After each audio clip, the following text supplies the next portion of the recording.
What's up, guys? It's Liam. I just want to give a more personal intro this time. I just want to appreciate all the people out there subscribing. I see that you guys are enjoying this content. I'm trying to push it out more. My workflow is really quick, so it's kind of hard to film it and work on it at the same time. But I'm gonna get some pretty cool clips in. So stay tuned, enjoy the intro, and let's get into it.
So we are pretty much back where we ended off, except I went through all the wires and I got everything working, all the lights, even the windows. But I'm not going to show you guys until we get the dashboard in, so I'm going to stop talking and get to work.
Alright, so the wiring's all done, the dash is in.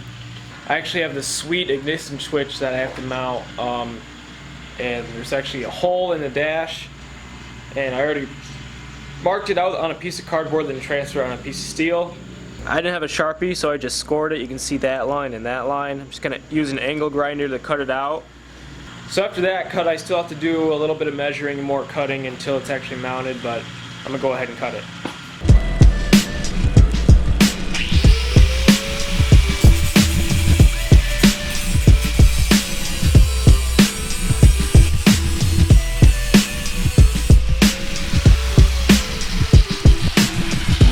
Alright, I didn't cut my toes off.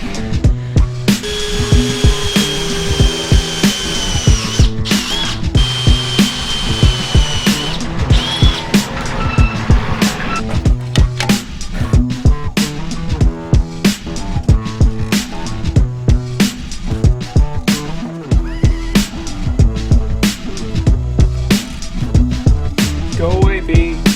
Building a race car. Thank you.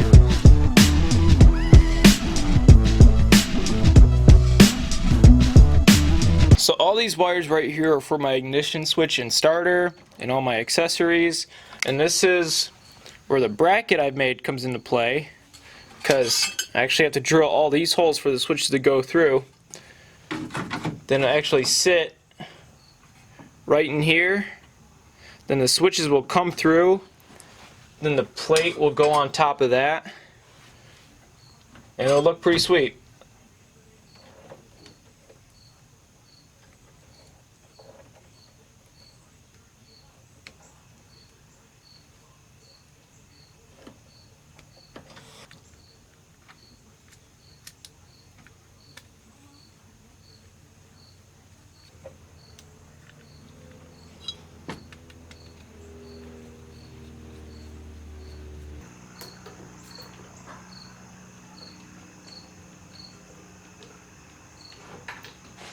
So this switch is ignition on, then of course, that's my starter. I also got my power windows working.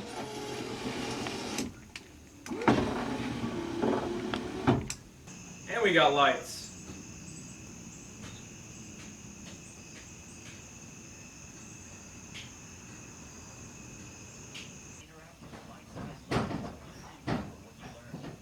Oh, that's sweet. Alright, anyway, we'll pick this up tomorrow. So when I said tomorrow, it's actually 3 days later. But within those 3 days, I got all the holes drilled out for my ignition switch panel, and I actually ended up spraying it with bed liner, but it looks sweet. Check it out.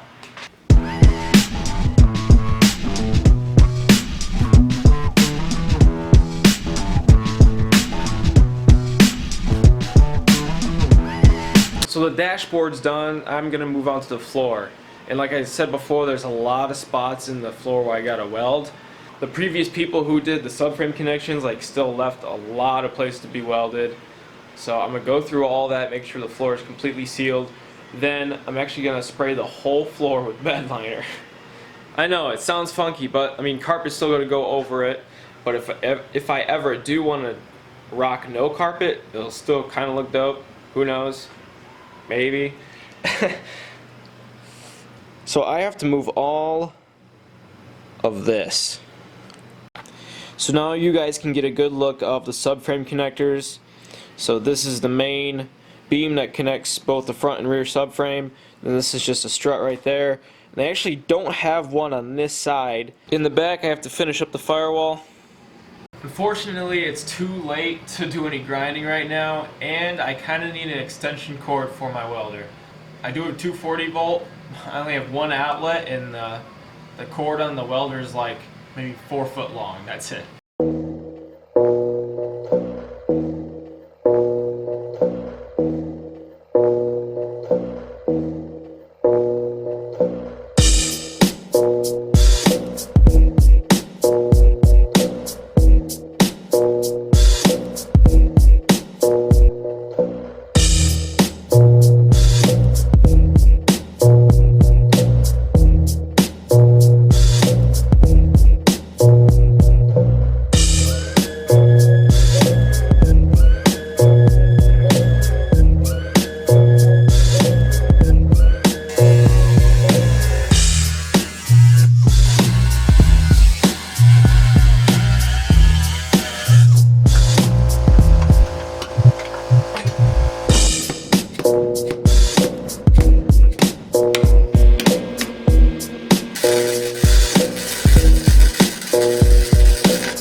Started welding some spots in the back.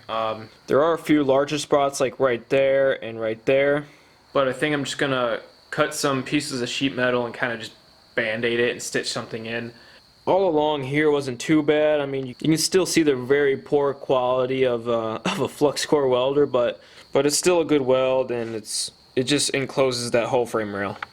I also want to cut out this section of the trunk, kind of like what they did along this whole thing. Just I'm going to cut the rest of it off, go along the frame rail, tidy all that up. That way I can fit my fuel cell in here. And I still don't know if I'm going to do a 15 gallon or a 20 gallon. Now I have looked up the dimensions of a 20 gallon fuel cell, and I think it will fit. I am not sure. That's why I feel like I should just go with the 15 gallon one. That way I know I'm more comfortable with fitting it in. And if I do have to fill it more often, I'll probably end up getting a larger one. So why not just get the bigger one? I don't know. Also behind the scenes, I got this deal going on. I trimmed out a piece of cardboard to fit perfectly in this empty void that was here. So now I just gotta take that piece of cardboard and transfer it to a sheet metal like this, weld it in, and it's pretty much gonna wrap up the firewall. The only thing I am questioning are these bolts. I'm pretty sure that was just like a kit for a 4-link or something, and it was just brackets that you bolted in and just acts as reinforcements, but they're also welded in now, so I wonder if I can remove that. So I think tomorrow I kind of want to start maybe jacking up the back end and taking a good look at this 4-link setup, if there's more I have to fix, and or see what is okay and I can leave. If I can remove these, then I can make it flush on the floor just like that weld right there. So before I cut this piece out, I'm going to figure out the whole 4-link situation down below.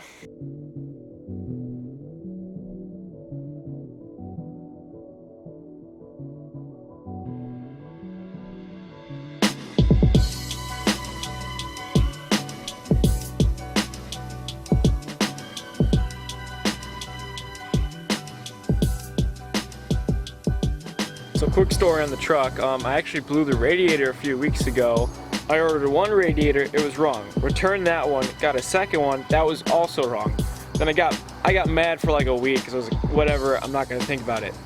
Then actually, lo and behold, Amazon had a Champion aluminum radiator and shipped in a few days, and now I got it.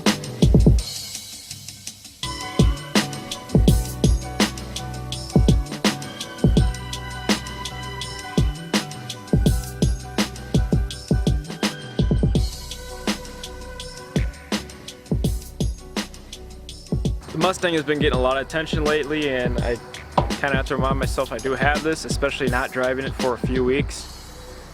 But sadly, I think me and the truck are gonna part ways soon, because I've had my fun with it, and now that I have the Mustang, I know when I finish the Mustang, I'm probably not gonna drive this truck at all. I'm just gonna be driving the Mustang all the time. So, truck for sale.